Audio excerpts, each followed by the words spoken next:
हिंदू धर्मोद्धारक, गो ब्राह्मण प्रतिपालक, क्षत्रिय कुल वतंश, श्री राजे शिवाजी महाराज छत्रपति को मेरा कोटि कोटि नमन। पूरे भारतवर्ष में शायद ही कोई ऐसा होगा जिसके कानों में छत्रपति शिवाजी महाराज का नाम पड़ जाए फिर भी उसके रगों में दौड़ते हुए लहू का वेग ना बढ़े। क्या कारण है कि आज करीब 350 साल बाद भी शिवाजी महाराज सिर्फ मराठा ही नहीं बल्कि सभी भारतीयों के हृदय में एक बहुत अलग और ऊंचा स्थान रखते हैं और जिनका नाम सुनते ही जोश से हमारे रोंगटे खड़े हो जाते हैं। क्यों? उन्होंने ऐसा क्या किया था जिसकी वजह से लोग आज भी उन्हें पूछते हैं? नमस्कार दोस्तों, इन सारे सवालों के जवाब ढूंढने के लिए आइए चलते हैं दुनिया रंग बिरंगी के एक नए एपिसोड में। 19 फरवरी 1630 को महाराष्ट्र पुणे के जुन्नार तहसील के पास शिवनेरी किले में मराठा सरदार शहाजी राजे भोसले और जीजाबाई के यहाँ एक बालक का जन्म हुआ। ग्राम देवी शिवाई के नाम पर इसका नाम शिवाजी रखा गया। जन्म से ही शिवाजी का पालन पोषण उनकी माँ जीजाबाई और एक ब्राह्मण गुरु दादोजी कोंडदेव की देखरेख में हुआ था। जीजाबाई स्वयं एक साहसी और उच्च व्यक्तित्व की धनी महिला थी। वे बालक शिवा को बचपन से ही रामायण, महाभारत, गीता से जुड़ी हुई साहसिक और आध्यात्मिक कहानियाँ सुनाया करती थी।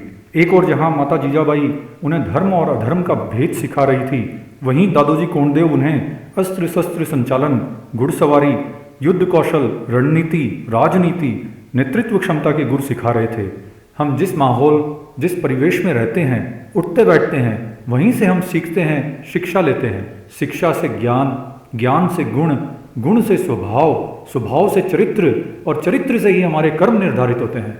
जिन महान कर्मों ने बालक शिवा को आगे चलकर छत्रपति श्री राजे शिवाजी बनाया, उनके बीज माता जीजाबाई की आध्यात्मिक और गुरु दादोजी कोंडदेव के व्यावहारिक ज्ञान की शिक्षा ने बचपन में ही बो दिए थे। इसी शिक्षा का परिणाम था कि बालक शिवा केवल 15 वर्ष की आयु तक आते आते एक वीर, धर्मपरायण, साहसी और तेजस्वी युवक बन चुके थे।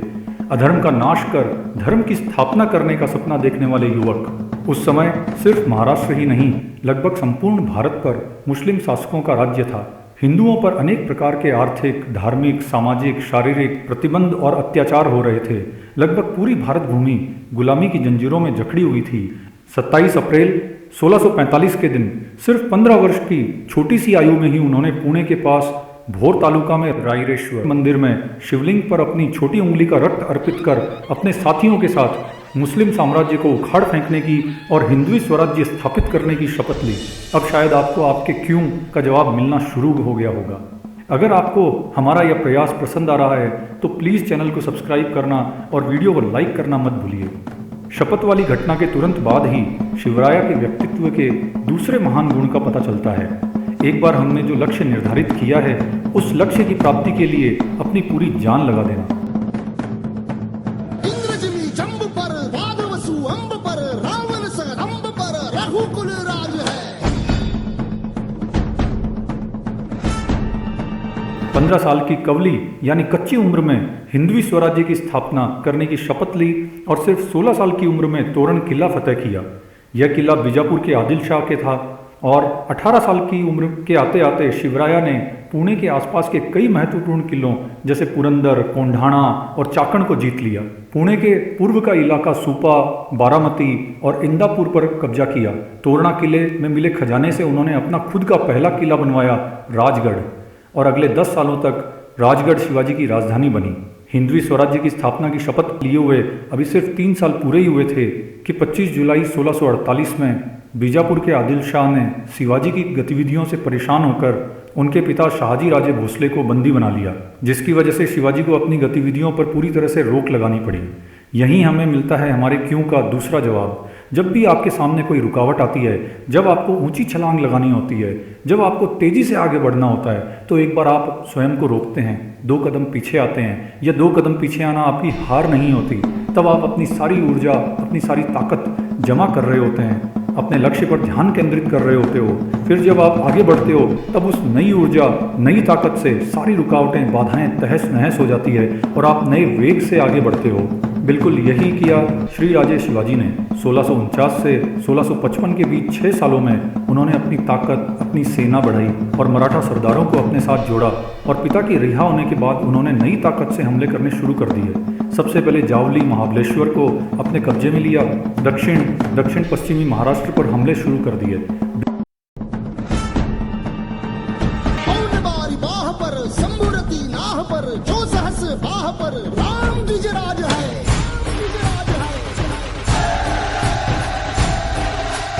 बीजापुर की आदिल शाही शिवाजी की गतिविधियों से काफ़ी नाराज थी। उन्होंने शिवाजी को जिंदा या मुर्दा पकड़ने के लिए 1659 में अफजल खान को भेजा।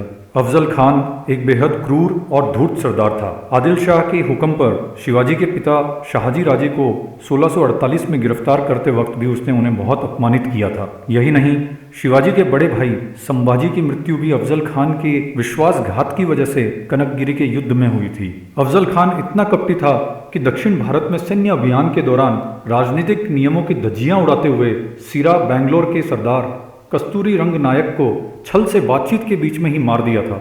उसका आतंक इतना ज्यादा बढ़ चुका था कि उस वक्त कई सरदारों ने अपने किले इससे युद्ध किए बिना ही सौंप दिए थे, तो कईयों ने अपना खजाना सौंपकर इससे युद्ध को टाला।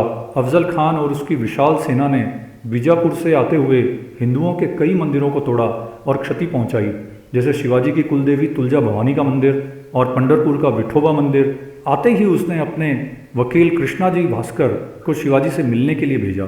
शिवाजी ने उससे भेंट भवानी माँ के मंदिर में की। कृष्णाजी शास्त्री वेद और शास्त्रों के ज्ञाता ब्राह्मण थे। शिवाजी ने माँ के मंदिर में शपथ लेकर सच कहने के लिए कहा। कृष्णाजी झूठ ना बोल सके और उन्होंने शिवाजी को आगाह किया कि उनके साथ विश्वासघात किया जा सकता है। शिवाजी ने क्षण भर कुछ सोचा और कृष्णाजी से कहा कि उन्हें अफजल खान और उसकी सेना से डर लगता है और वो उससे उसकी छावनी में नहीं, प्रतापगढ़ किले के पास पार में मिलेंगे, और वह भी सिर्फ 4 आदमियों के साथ। 10 नवंबर 1659 के दिन मुलाकात तय हुई। अफजल खान राजी हो गया। इस भेंट के लिए विशाल शामियाना सजाया गया। शिवाजी महाराज बखूबी जानते थे कि उनकी जान को बहुत बड़ा खतरा है, पर हिंदवी स्वराज्य की राह में आने वाली हर बाधा को उन्हें उखाड़ फेंकना था। योजना तैयार थी। शिवाजी ने अपने वस्त्रों के भीतर कवच पहना और हाथ में बागनख। भेंट के लिए संभाजी भावजी और जीवा महला उनके साथ थे। अन्य कुछ साथियों को पास ही झाड़ियों में छुपकर उनके इशारे का इंतजार करने के लिए कहा। विशाल शामियाने में अफजल खान अपने अंगरक्षक सैयद बंडा और कृष्णाजी भास्कर के साथ शिवाजी से मिलने के लिए पहुंचा। 6 फुट 7 इंच का लंबा चौड़ा अफजल खान शिवाजी को गले लगाने के लिए आगे बढ़ा। जैसे कि उम्मीद थी, उसने शिवाजी की गर्दन बाएं हाथ से दबाकर दाएं हाथ से उनकी पीठ पर खंजर से वार किया। मां तुलजा भवानी की कृपा से कवच ने शिवाजी को बचा लिया। शिवाजी ने भी तुरंत प्रतिकार करते हुए बाग नख से उसके पेट को फाड़ दिया और कटार से वार किया। बुरी तरह से घायल अफजल खान ने भागने की कोशिश की। सैयद बंडा अपनी तलवार से शिवाजी पर प्राणघातक वार करने ही वाला था कि जीवा महला ने झपट कर पट्टे के वार से उसका हाथ काट दिया। संभाजी भावजी ने भागते हुए अफजल खान का पीछा किया और उसका सर धड़ से अलग कर दिया। शिवाजी महाराज ने अफजल खान का कटा हुआ सर अपने पति के अपमान और पुत्र की मृत्यु के दुख में संतप्त अपनी मां जीजाबाई के समक्ष प्रस्तुत किया।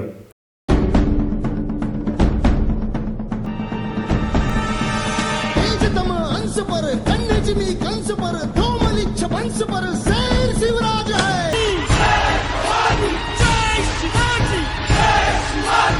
इसके बाद छुपे हुए मराठा सरदारों ने अफजल खान की सेना पर वाई में जोरदार हमला किया और उसे पूरी तरह से तहस नहस कर दिया। इस युद्ध से आदिल शाही को बहुत बड़ा झटका लगा। वह लगातार कमजोर होती गई और शिवाजी ने कुछ ही दिनों में उनके 23 किले, हथियार, हजारों घोड़े और बहुत बड़ा खजाना जीत लिया। जहां एक ओर अफजल खान के भय से आतंकित जनता और छोटे बड़े राजाओं ने राहत की सांस ली, वहीं इस अकल्पनीय कार्य के लिए शिवाजी महाराज के नाम का डंका सिर्फ महाराष्ट्र ही नहीं बल्कि पूरे भारत में बजने लगा था। इस पूरी घटना में हमें शिवाजी के व्यक्तित्व के कई अलग अलग पहलू देखने को मिलते हैं। अपने लक्ष्य के प्रति पूर्ण समर्पण, उसे पाने के लिए जरूरी चीजों की बारीक से बारीक जानकारी हासिल करना, उत्कृष्ट रणनीतिकार, अपने दल का नेतृत्व सबसे आगे रहकर करना, साम दाम दंड भेद, जिसे जो भाषा समझ में आती हो उस भाषा में समझाना, बल से पहले अपनी बुद्धि का प्रयोग करना, आदि आदि। यहाँ से शिवाजी को ज़्यादा रुकने और पीछे मुड़कर देखने की जरूरत नहीं पड़ी। 1660 जाते जाते पन्हाड़ा की संधि और पावनखिंड के युद्ध के बाद आदिल शाही से आगे बढ़कर अब शिवाजी सीधे मुगल साम्राज्य से टक्कर लेने लगे थे। छत्रपति श्रीराजे शिवाजी महाराज के चरित्र और उनके जीवन की महत्वपूर्ण घटनाओं को सिर्फ एक एपिसोड में समेटना लगभग असंभव है। उनके जीवन में इनके आगे और भी कई महत्वपूर्ण घटनाएं घटी, जिनकी जानकारी हम भविष्य में लेकर आने का प्रयास करेंगे। हम आशा करते हैं कि शिवाजी महाराज के करिश्माई चरित्र, उनके प्रभाव और उनके प्रति हमारे मन में जो अगाध प्रेम और सम्मान है, इनके कारणों को कुछ हद तक हमने इस वीडियो में समझने की सफल कोशिश की है। अगर आपको हमारा यह प्रयास पसंद आया हो तो कृपया कर वीडियो को ज़्यादा से ज़्यादा लाइक और शेयर करें और हमारे चैनल को सब्सक्राइब करें। धन्यवाद। जय भवानी, जय शिवाजी।